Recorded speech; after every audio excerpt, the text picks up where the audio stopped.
Genre theory. Aristotle's Poetics is the earliest text to consider how we divide literary works in order to outline their basic features. The book is an account of poetry, which in this period also included drama.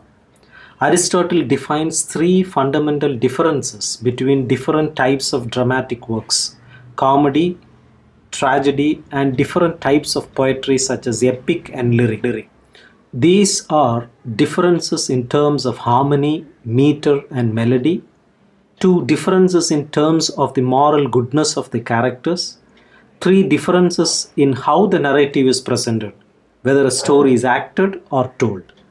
Aristotle's form of analysis is the foundation for much genre criticism today. In Poetics, Aristotle also suggests that a play should always follow three rules, what he refers to as three unities. First, unity of action.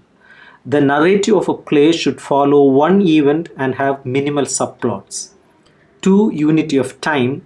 The action of a play should take place over a period of no more than 24 hours.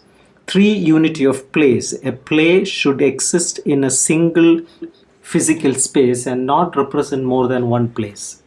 In 1957, Canadian literary critic Northorp Frye published Anatomy of Criticism, in which he makes a detailed analysis of literary form based on Aristotle's work. Frye divides literature into tragedy, comedy, and thematic works, seeing in each of these three types five different modes: mythic, romantic, high mimetic, low mimetic, and ironic.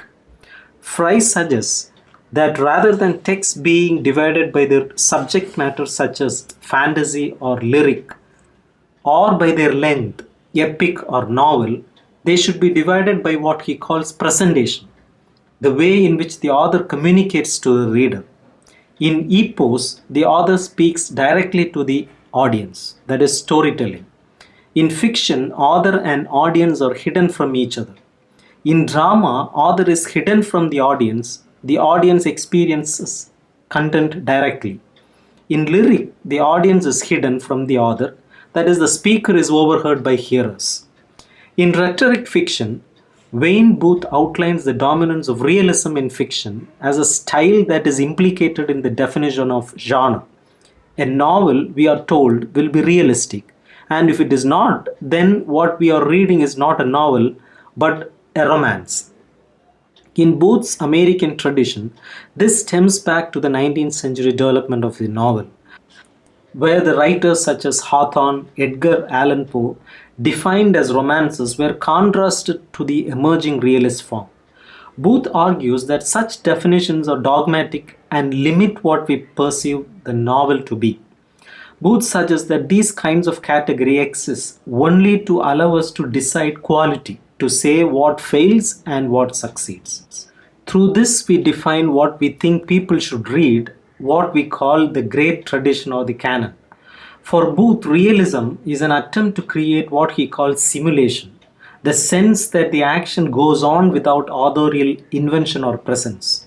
In doing this, Booth says we lose sight of the author as an ever-present force who exists as a voice within the novel. This author is not real but an imagined presence, what Booth calls the implied author. Booth suggests that we should concern ourselves with variations in narrative and the effects these may have. This echoes Frye's earlier work on the idea of presentation. To this end, Booth outlines what he sees as five different types of relationship between the narrator and the text. 1. The narrator may be more or less distant from the implied author, and this distance may be moral, intellectual, or temporal. 2. The narrator may be more or less distant from the characters. The narrator may differ intellectually, morally, or temporally from them and their norms. 3. The narrator may be more or less distant from the reader and the reader's norms. This distance may be physical, emotional, or moral. 4. The implied author may be more or less distant from the reader, a distance that may be intellectual, moral, or aesthetic. A book that expects the reader to accept and share these values is unlikely to be well received by its audience. 5. The implied author, carrying the reader along, may be more or less distant from the other characters. Distances can also be seen to fluctuate where a character might alternate between sympathetic and unsympathetic. The kind of narrator and implied author a text employs will shape our response. It may build our empathy and engagement or create a distance between reader and author that is difficult and leads to a hostile response. By considering how these elements relate to each other, Booth suggests that we can understand much about how the text wants us to respond to its characters and plot.